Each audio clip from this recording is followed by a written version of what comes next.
Selamat pagi Bapak Ibu Saudara yang saya kasih dalam Tuhan Yesus Kristus. Hari ini sungguh merupakan satu berkat lagi bagi kita di bulan Agustus tanggal 16 tahun 2020 kita bisa beribadah lagi. Tentu kita baru saja melewati satu peristiwa yang sukacita bagi kita semua, yaitu pernikahan antara Gloria dan Doar. Kiranya Tuhan memberkati kalian berdua, dan berkat Abraham, berkat Ishak ada ya di atas kalian semua. Nah, saudara-saudara, juga pada saat seperti ini kita sedang melewati masa pandemik. Di tengah-tengah masa pandemik terjadi lagi letusan gunung Sinabung, dan saya berharap kita semua berdoa supaya Tuhan menurunkan hujan dan membersihkan semua debu-debu yang ada di kota Brastagi dan Tanah Karo. Nah, saudara, di samping itu kita juga doakan terus orang-orang yang sakit, yang kita kasihi, supaya mereka diberkati dan dipulihkan oleh Tuhan. Ya, ini sekarang Ibu Liah yang sakit, kita berdoa supaya Tuhan menyembuhkan. Dan kemudian Ibu Epa, Mama Roy, kemudian Ibu Acien dan Ibu Mala, kita doakan mereka yang sakit-sakit, mereka akan disembuhkan oleh Tuhan. Nah, saya mau menyampaikan firman Tuhan hari ini, yaitu mengenai ada dua nama yang itu penting, yaitu Manase dan juga Efraim, yaitu melupakan, mengampuni, dan juga berbuah. Tapi sebelum saya sampaikan firman Tuhan, saya mau menyampaikan sebuah kisah atau sebuah cerita yang untuk kita semua bisa mengambil kisah ini menjadi berkat bagi kita semua. Yaitu ada 3 orang pemuda di Inggris. Mereka mau pergi ke satu tempat, namun mereka datang kecepatan sebelum waktu kereta api berangkat ke sebuah kota. Nah, saudara-saudara, apa yang terjadi? Mereka bertiga berkata, sudahlah karena masih ada waktu, kita pergi ke bar. Dan mereka pergi ke bar dan mereka minum-minum di sana. Nah, saudara, apa yang terjadi setelah mereka artinya bercerita-cerita, mereka sudah tidak tahu, waktunya sudah mendekati, mereka harus pergi ke stasiun kereta api dan mereka harus naik kereta api satu, di antara 3, satu yang berangkat sebenarnya. Nah, saudara, tidak lama kemudian mereka mulai mendengarkan tanda keberangkatan kereta api ini. Dan mereka dengar seperti itu, maka mereka kalang kabut. Kemudian mereka berlari-larian, kemudian mereka pergi ke mendekati kereta api dan kereta apinya mulai berjalan. Dan melihat keadaan seperti ini, maka ada seorang yang penjaga stasiun kereta api itu juga ikut berlari bersama dengan mereka. Akhirnya dia coba menolong satu, dia angkat masukkan ke kereta api, 2, tetapi yang satu tertinggal. Akhirnya dia mengatakan seperti ini, puji Tuhan ya, dia katakan.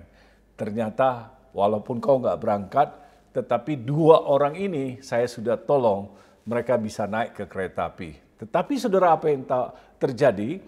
Dan orang yang ada, dia kepalanya, orang yang tertinggal itu, dia kepalanya tertunduk dan dia berkata, Pak, Sir, sebenarnya mereka 2 itu nggak harus naik kereta api. Sayalah yang harus naik kereta api. Syoklah mereka. Saudara-saudara, demikian pula kita sebenarnya banyak kali kita di dalam Tuhan kadangkala kita tidak menemukan tujuan Tuhan. Nah, ini menjadi sebuah masalah. Sebenarnya kalau kita hidup di dalam dunia ini, kita percaya kepada Tuhan, segala pembentukan dalam kehidupan kita pasti ada tujuan Tuhan. Kita tidak perlu frustrasi, kemudian kita tidak tahu mengapa kita ada di dalam dunia ini. Ini yang selalu menjadi sebuah masalah dalam kehidupan kita. Tetapi hari ini kita sebagai jemaat gereja Elim Kairos, we need the purpose of God. Kita perlu tujuan Tuhan dan membuat hidup kita produktif. Dan ketika kita memiliki tujuan Tuhan, kita tahu bahwa kita ada di dalam pemeliharaan Tuhan.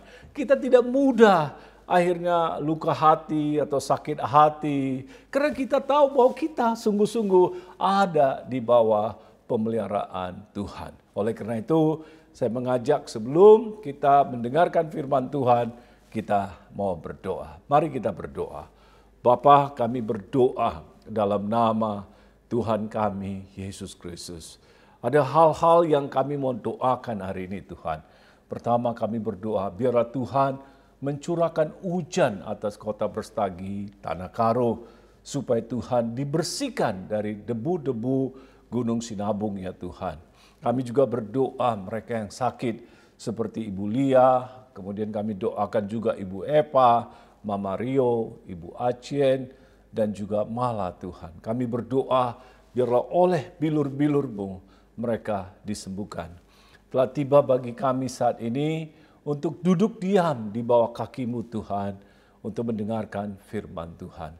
Biarlah firman ini Tuhan menjadi kekuatan bagi kami di bulan Agustus ini, agar kami terus merenungkan firman-Mu dan supaya kami bisa berbuah dan berhasil, dan apa saja kami perbuat itu pasti berhasil. Bapa, kami berdoa hari ini, biarlah Tuhan kuasa-Mu hadir di tengah-tengah kami.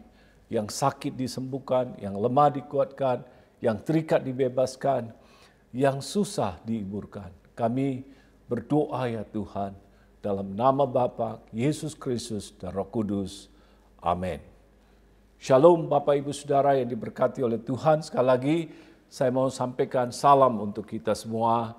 Salam dari Mami, yaitu keluarga saya, Jeremy, Josiah, dan juga Ando, saudara yang ada bersama kita di sini. Dan sampaikan salam kepada kita semua. Dan bagi saudara yang ada di Medan, Pencawan, juga salam saya sampaikan. Kemudian saudara yang ada di luar kota Medan, juga saya sampaikan salam damai sejahtera. Hari ini kita akan baca firman Tuhan yang terambil dari Kejadian pasal 41 ayat 50 sampai dengan ayat yang ke-52. Firman Tuhan berkata demikian. Sebelum datang tahun kelaparan itu, lahirlah bagi Yusuf 2 orang anak laki-laki yang dilahirkan oleh Asnat, anak Potifera, imam di On. Yusuf memberi nama Manase kepada anak sulungnya itu.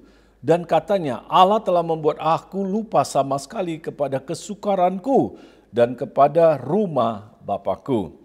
Dan kepada anaknya yang kedua diberinya nama Efraim. Sebab dikatanya, Allah membuat aku mendapat anak dalam negeri kesengsaraanku. Kalau dalam bahasa Inggris, New King James dikatakan seperti ini. And the name of the second is called Abraham. For God has caused me to be fruitful in the land of my affliction. Nah, saudara-saudara, artinya di sini adalah karena Tuhanlah yang menjadikan aku berbuah di negeri kesukaran. Ibu bapak yang diberkati oleh Tuhan, kita tahu siapa Yusuf, ya.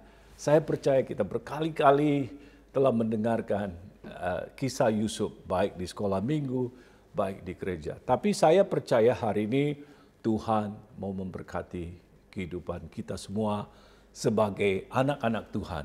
Saudara-saudara tahu bahwa Yusuf itu melewati begitu banyak masalah. Memang Tuhan telah memberikan kepada dia visi dan misi. Tetapi saudara, untuk membawa Yusuf kepada satu perkara yang besar, yaitu Tuhan memberikan tanggung jawab yang besar, maka Tuhan juga harus mengizinkan Yusuf melewati satu ujian, satu proses yang enggak pala tanggung, saudara. Yaitu Yusuf itu dianiaya, atau bila saya bisa katakan, dia ditolak oleh saudara-saudaranya. Perhatikan saudara, apa yang terjadi kepada Yusuf. Yusuf ditangkap oleh saudaranya sendiri, dimasukkan ke dalam sumur, kemudian saudara dijual kepada orang Ismail. Wah saudara, itu kita membaca begitu saja, tetapi kita tahu bagaimana satu pergumulan Yusuf, mungkin dia bermohon-mohon kepada saudara-saudara, jangan. Tetapi mereka sepertinya mengeraskan hati mereka, tetap juga mereka melakukan. Nah saudara, bukan sampai di sana saja. Dia juga difitnah oleh siapa? Istrinya Potifar, sehingga dia harus masuk ke dalam penjara. Dan bukan sampai di situ, di dalam penjara itu dia menerjemahkan kedua tahanan, yaitu seorang pembuat juru minum dan juga pembuat roti, saudara. Nah, ketika juru minum ini dibebaskan, dia katakan, ingat aku. Namun apa yang terjadi, dia dilupakan. Tetapi saudara, ketika waktunya Tuhan tiba, itulah disebut kairos Tuhan. Yaitu ketika waktunya Tuhan tiba, sepertinya begitu cepat proses peninggian dan juga visi dan misi, mimpi itu menjadi kenyataan. Sepertinya dalam waktu proses begitu dia menerjemahkan, yaitu mimpi Firaun, dia langsung dinaikkan kepada posisi yang cukup tinggi. Ibu bapak yang diberkati oleh Tuhan, kalau kita punya Alkitab, kita bisa baca dalam Kejadian pasal 41 ayat 40 sampai dengan 41. Di situ dikatakan, engkaulah yang menjadi kuasa atas istanaku dan kepada perintahmu seluruh rakyat akan taat, hanya takhta inilah kelebihanku daripadamu. Selanjutnya Firaun berkata kepada Yusuf, dengan ini aku melantik engkau menjadi kuasa atas seluruh tanah Mesir. Saudara-saudara, kita menyadari bahwa kita berada di bawah kasih Tuhan. Sekalipun kita ada di dalam masalah, persoalan. Tapi kalau saudara terus percaya kepada Tuhan, kita ada di dalam pemeliharaan Tuhan. Saudara tahu, bukan saya mau sampaikan sebagai umat Tuhan, semua kita kadang-kala ada masalah, tapi kita tidak tahu bagaimana untuk menyelesaikan masalah. Tapi kalau kita mengerti bagaimana Tuhan ada bersama dengan kita, itu sangat menolong kita. Ibu bapa yang diberkati oleh Tuhan. Memang kadang-kala kita seperti anak-anak kecil. Kita tidak tahu apa yang sedang terjadi dalam kehidupan kita. Atau kita seperti orang yang tidak mengerti persoalan-persoalan yang menimpa di dalam kehidupan kita. Namun kalau saudara mau terus percaya kepada Tuhan, satu hari nanti akan menjadi wujud nyata apa yang Tuhan kasih tahu kepada kita melalui firman Tuhan. Saya di tempat ini, saya berdiri di tempat ini. Tempat ini bersejarah bagi saya. Saya sekolah di tempat ini. Kira-kira di tahun 1988. Selama lebih kurang 3 tahun saya sekolah di sini, saudara. Dan saya diberkati sekali. Dan saudara, untuk datang ke Singapura bagi saya itu tidak gampang. Sebuah proses. Dulu saudara, merupakan sesuatu yang luar biasa kalau kita mau ke luar negeri, apalagi sekolah di luar negeri. Nah, ketika itu setelah saya sekolah, maka saya disuruh khotbah di sebuah gereja yang kecil. Kemudian ketika saya setelah khotbah, ada lebih kurang 10 sampai 15 orang. Kemudian seorang ibu muncul, dia bernubuat saudara di atas hidup saya. Dia katakan bahwa Tuhan satu hari akan memberkati dan meninggikan engkau. Saya sendiri tidak mengerti. Tapi ketika saya mulai melihat dalam hidup saya, dalam perjalanan saya, dari background bukan Kristen, tetapi saya mau setia dengan panggilan Tuhan. Apa yang Tuhan kasih kepada ibu itu dan kepada saya, hari ini itu menjadi wujud nyata. Bahwa kita semua berada di dalam penggembalaan Yesus Kristus di Brastagi. Saudara, memang Brastagi kota kecil, kita hampir selalu ketemu orang yang sama. Tapi saudara, ada sesuatu yang berbeda terjadi di kota Brastagi. Saya selalu katakan, mengapa sih ada pendetanya orang India dan istrinya orang Singapura? Saya bingung saudara. Ternyata Tuhan sedang memberitahu bahwa Tuhan sedang mau membuat bahwa kita menjadi orang-orang yang berbeda. Dengan budaya yaitu berbeda. Kita mempunyai kultur-kultur yang Tuhan sendiri yang akan berikan kepada kita, yaitu kasih. Bukan membenci, bukan mendendam. Tetapi Tuhan membawa satu perubahan di kota kita, di tanah Karo yang kita kasih. Nah, hari ini baru saya mengerti saudara, mengapa semuanya ini bisa terjadi. Masalah tetap ada saudara. Di tahun 2000 sepertinya saya akan dibunuh, atau juga diancam saudara segala macam. Tahun 2005 lagi saudara menjadi masalah yang besar. Saya dituliskan surat bermacam-macam mengenai diri saya. Tapi apakah itu semua meruntuhkan saya? Tidak saudara. Justru saya bisa berterima kasih untuk semua masalah, persoalan yang menimpa dalam hidup saya. Itu mendatangkan kebajikan. Makanya saudara, kalau kita selalu menghafal firman Tuhan, Roma 8 ayat 28 apa dikatakan? Kita tahu bahwa Allah turut bekerja sama dalam segala sesuatu untuk mendatangkan kebaikan. Berapa di antara saudara hari ini tidak tahu tujuan Tuhan, tidak tahu panggilan Tuhan. Sedikit-sedikit luka hati, sedikit-sedikit sakit hati, sedikit-sedikit akhirnya mau keluar dari Tuhan. Saya pikir this is not God's will for you. Karena God's will itu adalah selalu mempunyai tujuan di dalam kehidupan kita. Ibu Bapak yang diberkati oleh Tuhan Yesus Kristus. Saya mau sampaikan, saudara-saudara, ketika kita lihat dalam firman Tuhan, yaitu pertama disebut Manase. Manase kepada anak sulungnya itu berkata, Allah telah membuat aku lupa sama sekali kepada kesukaranku dan kepada rumah Bapakku. Perhatikan saudara, kita harus bisa melupakan ketika ada masalah, ketika ada persoalan. Berapa di antara kita hari ini masih sakit hati, masih simpan terus masalah-masalah kecil menjadi apa saudara? Terlalu sensi.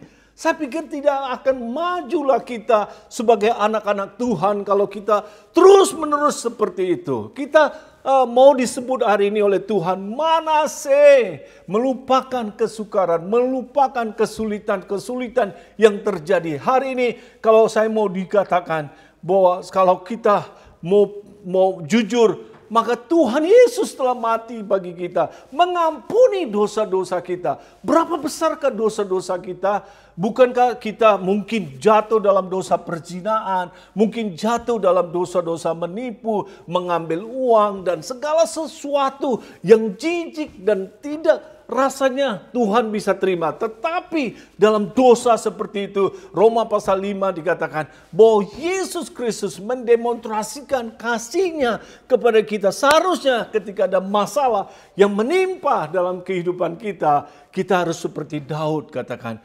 kiranya Tuhan berkasih karunia kepadaku. Itu yang membuat kita menjadi orang-orang yang diberkati.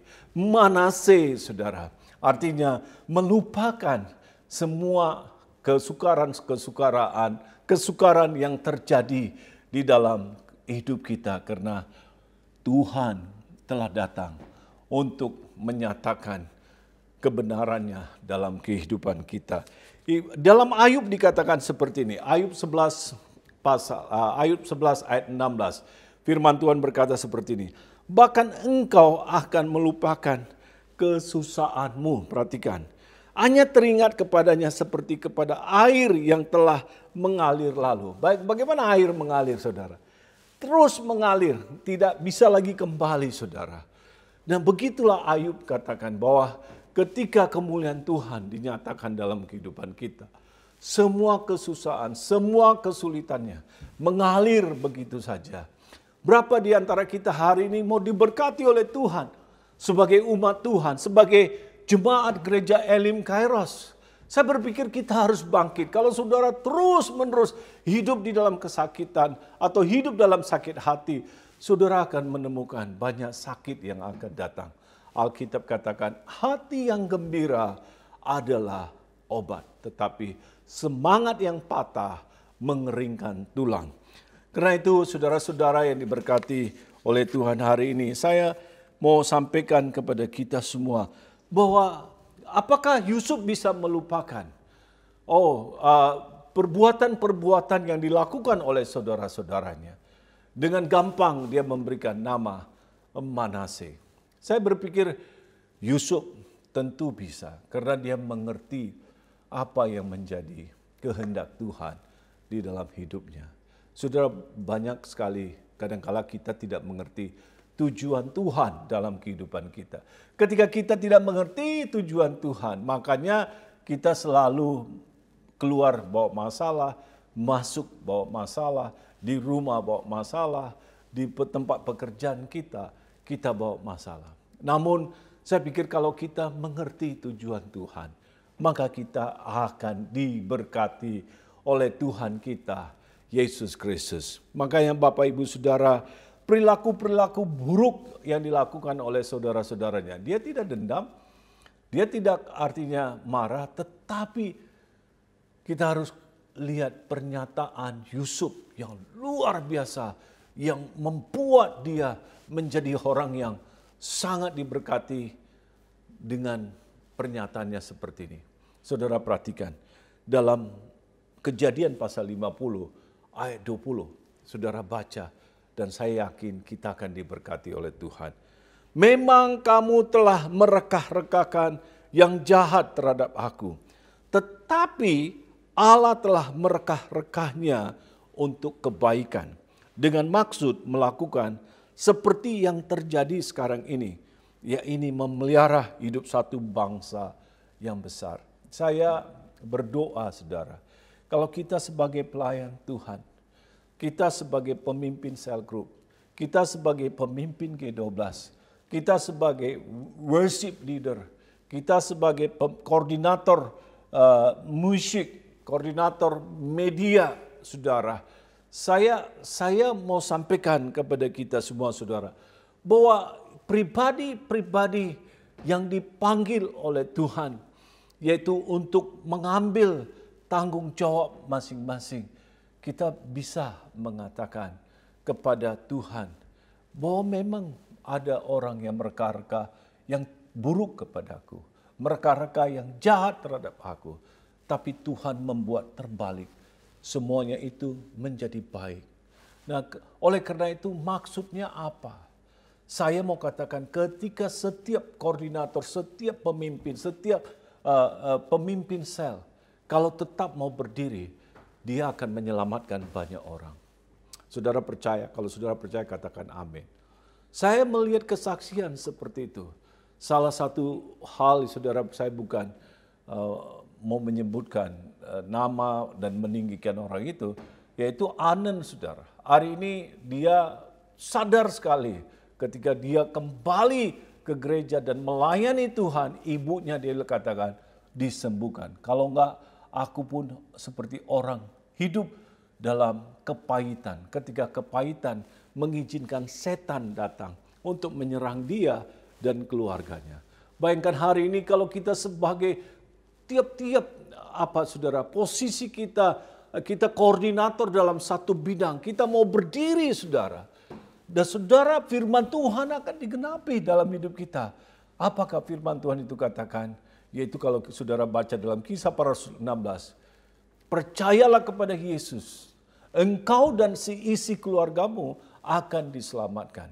Hari ini kita diberstagi, hari kita lupakan, kita mulai berdiri dan mengerti panggilan Tuhan, tujuan Tuhan dalam hidup kita. Ketika kita memiliki hal ini, percaya saudara, saudara menjadi berkat. Lawanmu hanya iblis. Makanya firman Tuhan katakan perlawananmu bukan melawan darah dan daging, tetapi roh-roh jahat yang tidak engkau lihat. Roh-roh yang ada di udara. Ibu bapak yang diberkati oleh Tuhan Yesus, saya percaya sekali banyak orang akan dimenangkan kepada Tuhan kalau kita mengerti saja apa tujuan Tuhan di dalam hidup kita. Berikutnya saudara-saudara, yaitu nama yang kedua disebut apa? Efraim. Apa arti Efraim? Mari kita lihat saudara firman Tuhan yang itu di ayat 52. Itu dikatakan seperti ini. Dan kepada anak yang kedua diberinya nama Efraim. Sebab katanya Allah membuat aku mendapat anak dalam negeri kesengsaraanku. Kalau dalam bahasa Inggris berkata, and the name of the second is called Ephraim. For God has caused me to be fruitful in the land of my affliction. Artinya apa? Dalam New King James dikatakan, karena Tuhanlah yang menjadikan berbuah di tanah penderitaanku atau di negeri penderitaanku. Saudara-saudara, ketika kita lihat Apa maksud firman Tuhan? Yang kedua disebut Manase. Di dalam penderitaan aku mendapatkan anak di negeri penderitaan. Tetapi kalau dalam bahasa Inggris berkata, Tuhan membuat aku berbuah di negeri penderitaanku.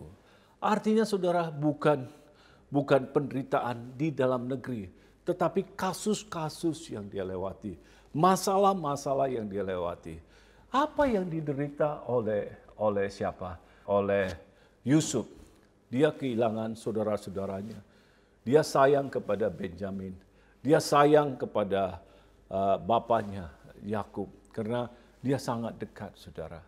Dia memiliki segala sesuatu, tetapi dia walaupun sudah diberkati, dia rasa menderita tanpa ada keluarganya dekat dengan dia.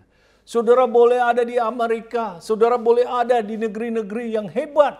Tapi kalau saudara tidak ada orang-orang yang dekat, orang-orang yang mau bersekutu dengan saudara, saudara selalu menderita. Saudara selalu merasa nggak ada artinya apa yang aku miliki. Inilah saudara penderitaan yang dialami oleh banyak orang yang tidak terlihat, tetapi di dalam hatinya itu terpendam. Dia membutuhkan persekutuan, dia membutuhkan hubungan, dia membutuhkan saudara-saudaranya. Jangan berpikir bahwa orang-orang yang di luar sana, mau di Jakarta, oh dia sudah bahagia. No way, saudara, bahwa kita membutuhkan persekutuan. Orang yang tidak ada persekutuan dengan satu dengan yang lain, dia sangat menderita. Makanya saudara-saudara, firman Tuhan katakan apa dalam 1 Yohanes 1 ayat yang ke-7 dikatakan seperti ini. Jika seseorang itu hidup di dalam terang, maka maka darah Yesus menyucikan dia. Kemudian dia akan memperoleh persekutuan antara satu dengan yang lain. Makanya saudara, persekutuan, relationship. Yusuf menderita saudara karena papanya nggak ada di sana. Yusuf menderita karena apa? Saudara-saudaranya tidak melihat apa yang sedang terjadi, apa yang Tuhan sedang berbuat atas dirinya. Saudara-saudara, saya mau sampaikan kepada kita semua, ketika Tuhan memberkati, saudara sendiri mau melihat bahwa orang lain juga diberkati, orang lain juga menyaksikan kemuliaan Tuhan bahwa turun di atas saudara. Inilah apa artinya? True Christianity adalah orang-orang Kristen yang benar. Karena dia diberkati, maka dia mau saudaranya, dia mau keluarganya juga ikut menyaksikan dan ikut menikmati, saudara. Bagi saya, saudara, ketika saya berdoa membaca firman Tuhan, kita diajak jangan egois. Memikirkan diri sendiri, memikirkan kesenangan sendiri. Kalau ada teman-teman kita menderita, ada masalah yang sedang dia lewati, paling tidak kita angkat telepon, halo, apa kabar? Masalah apa yang sedang kamu alami? Saudara, itu merupakan sesuatu yang indah sebagai anak-anak Tuhan. Kalau kita ada komunikasi antara satu dengan yang lain, itu akan membawa jauh lebih baik. Saya percaya saudara, belajar saudara, kalau saudara menjadi pemimpin pujian, pendeta, maupun koordinator sesuatu, belajar berkomunikasi dengan baik. Komunikasilah dengan satu dengan yang lain, supaya mereka menyaksikan kemuliaan Tuhan ada di dalam hidupmu, supaya tidak menderita, saudara. Makanya ibu bapak yang diberkati oleh Tuhan, saya mau katakan yang terakhir Bapak Ibu Saudara, ketika kita lihat apa yang terjadi kepada Yusuf, yaitu satu dikatakan Manase, kedua dikatakan Efraim, yang ketiga itu air mata, saudara. Air mata ini kenapa? Mari kita baca dalam firman Tuhan bahwa kita perlu juga baca kepada ayat 50 dan 52. Setelah lewat ke-7 tahun kelimpahan, mulailah datang 7 tahun kelaparan seperti yang telah dikatakan siapa? Yusuf. Dalam segala negeri ada kelaparan, tetapi di seluruh negeri Mesir ada roti. Nah saudara, kalau kita perhatikan, saya percaya bahwa anak-anak Tuhan yang hidup dalam janji Tuhan, dia tidak akan kekurangan. Saya nggak katakan dia menjadi hebat, kaya, luar biasa. Tapi hari ini saya mau katakan, saudara tidak akan kekurangan. Tuhan selalu memberi kecukupan dalam hidup saudara. Dan tangan saudara selalu terbuka untuk menolong orang lain. Lihat saudara, bagaimana Tuhan memberkati kehidupan kita semua. Nah saudara-saudara, ketika kita lihat nama-nama yang diberikan itu membentuk keluarga Yusuf hari ini. Dia, kalau kita lihat bahwa dialah yang saudara kita lihat menjadi satu keluarga, dia mendapatkan istri dan mendapatkan anak, saudara. Maka saudara, dia masih merindukan. Dia merindukan papanya. Tangisan-tangisan yang ada di dalam Yusuf itu, kita hanya baca aja saudara. Tapi saudara tahu nggak? Saudara selalu harus berdoa untuk para pemimpin. Mereka punya tangisan sendiri saudara. Mereka merindukan bahwa jemaat itu bersatu. Jemaat itu bisa hidup dalam ketaatan. Itu kerinduan para pemimpin. Bagaimana kerinduan Yesus? Sama saudara. Yesus berdoa, atau juga saya bisa katakan Yesus menangis. Bapa, biarlah mereka bersatu. Seperti kita juga bersatu. Supaya dunia percaya. Saudara kalau baca dalam Yohanes pasal 17 ayat 21. Itu dikatakan seperti itu. Supaya dunia percaya. Tangisan seorang pemimpin, tangisan seorang pelayan, tangisan dari Yesus. Sama saudara. Sampai hari ini mungkin Berstagi, Tanah Karo tidak bisa dimenangkan. Mungkin kita menjadi alasan. Kenapa kita belum mau hidup di dalam persatuan, kesatuan. Kalau kita sebagai pemimpin, kita sebagai pelayan Tuhan, kita sebagai anak-anak Tuhan, kita harus punya satu hati yang selalu merindukan. Let us be one, let us together. Kita berdoa. Siapa musuh kita? Iblis. Kita mulai bersatu dan berdoa. Perhatikan saudara dalam Kejadian pasal 45 ayat 1 dan 2. Saya berdoa kita diberkati oleh Tuhan. Di situ dikatakan, ketika itu Yusuf tidak dapat menahan hatinya lagi di depan semua orang yang berdiri di dekatnya. Lalu berserulah ia, suruhlah keluar semua orang dari sini. Maka tidak ada seorang pun yang tinggal di situ bersama Yusuf. Ketika ia memperkenalkan dirinya kepada saudara-saudaranya. Setelah itu menangislah ia keras-keras. Perhatikan saudara, kalimat yang dikatakan keras-keras. Sehingga kedengaran kepada orang Mesir dan kepada seisi istana Firaun. Saudara tahu bagaimana tangisannya? Bukan gini, dia menangis. Saudara, sampai semua saudara istana dia menangis.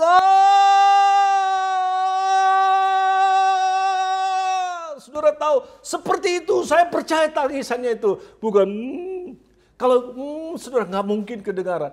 Istana Firaun mendengarkan saudara. Berarti sudah tangisan yang tersimpan belasan tahun. Dengan sabar dia menantikan saudara melihat keluarganya, melihat saudara-saudaranya. Itu akan datang. Kita berpikir tangisan seperti ini, tangisan kemalangan. Kita berpikir tangisan putus asa.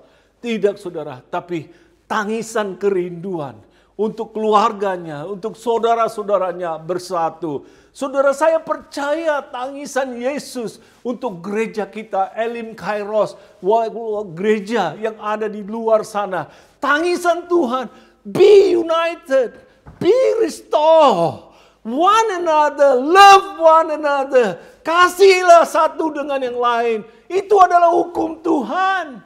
Makanya firman Tuhan katakan apa? Kasihlah Tuhan Allahmu dengan segenap hati, segenap jiwa, segenap akal budimu. Hukum kedua, Tuhan katakan, kasihlah sesamamu seperti dirimu sendiri. Saudara, ini Yesus, saya katakan sebagai manusia, dia juga saya percaya nangis. Bapa, biarlah mereka bersatu. Supaya dunia percaya bahwa Engkaulah yang mengutus aku. Kalau kita sama, saudara. Kalau orang lain tersinggung, kita juga tersinggung. Orang lain terluka, kita juga terluka. I don't think so. The world can be a win for Jesus Christ. Tapi ketika kita tampil dengan cara yang berbeda, Yusuf menahan 14 tahun kesabaran, menantikan keluarganya. Dia menangis satu tangisan yang bisa kedengaran, tangisan, yaitu tangisan panggilan, tangisan penginjilan, tangisan air mata. Begitu banyak orang yang belum mengenal Yesus. Inilah saudara yang Tuhan rindukan untuk gereja kita hari ini. Come on, kita tinggalkanlah hal-hal kecil. Kita mulai menjadi dewasa. Seperti Yusuf telah menjadi berkat dan telah membawa keluarganya dan saudara-saudaranya diberkati. Makanya Bapak Ibu Saudara, ketika saudara melihat ini tangisan, dia katakan seperti gambaran Yesus, saudara. Bapa, ampunilah mereka, karena mereka tidak tahu apa yang mereka lakukan. Seperti itu, saudara. Tangisan pemulihan, tangisan kerinduan. Ini saudara, tangisan yang berbeda saudara. Tangisan yang bisa didengar oleh Raja Firaun. Itu bukan tangisan yang mudah yang kita bisa lihat secara tradisi kecuali pakai loudspeaker saudara. Tapi suara Yusuf sampai kedengaran sama Firaun. Terus apa yang dilakukan oleh Firaun? Saudara, ketika saudara baca Alkitab di dalam Kejadian pasal 45 atau juga saudara baca itu sampai akhirnya, ketika Firaun mendengarkan, Firaun menyiapkan kereta, menyiapkan kuda. Dia bilang, bawa pulang saudaramu sini. Ini tempat keselamatan, dia kata. Karena di seluruh dunia terjadi kelaparan. Di seluruh dunia terjadi penderitaan, dan Mesir, Goshen itu adalah tempat yang aman. Saudara-saudara, hari ini saya mau katakan, Tuhan kasih kereta, Tuhan kasih kuda, bawa semua orang. Hanya dalam Yesus ada keselamatan. Hanya dalam Yesus ada damai sejahtera. Hanya dalam Yesus ada sukacita. Itu kerinduan Tuhan dalam kehidupan kita semua. Ibu bapak yang diberkati oleh Tuhan Yesus, ketika dia menyampaikan itu saudara, apa yang dia sampaikan? Dengarkan saudara, pada ayat yang Kejadian pasal 45 dan ayat yang ke-7, di situ dikatakan seperti ini. Saudara, saya percaya kita akan diberkati oleh Tuhan. And God sent me before you to preserve a posterity for you in the earth, to save your life by great deliverance. Ayat 5 berkata seperti ini. Tetapi sekarang janganlah bersusah hati dan janganlah menyesali diri, karena kamu menjual aku ke sini, sebab untuk memelihara kehidupanlah Allah menyuruh aku mendahului kamu. Perhatikan saudara, bahwa Yusuf menyadari. Sadarkah kita bahwa Tuhan sedang membentuk hidup kita untuk maksud tujuan yang besar? Saudara, saya percaya setiap pemimpin yang benar-benar mengasihi Tuhan, ada tangisan. Tangisan untuk memenangkan jiwa. Tangisan pemulihan. Tangisan pengampunan. Tangisan untuk melihat orang-orang yang dipimpin supaya mengikut seperti Yesus. Kita bisa nyanyi, seperti Yesus, itu yang ku mau. Seperti itu saudara. Kita semua mau diubahkan dan Tuhan akan memberkati. Makanya Bapak Ibu Saudara yang diberkati, biarlah hari ini 3 hal saudara harus ingat.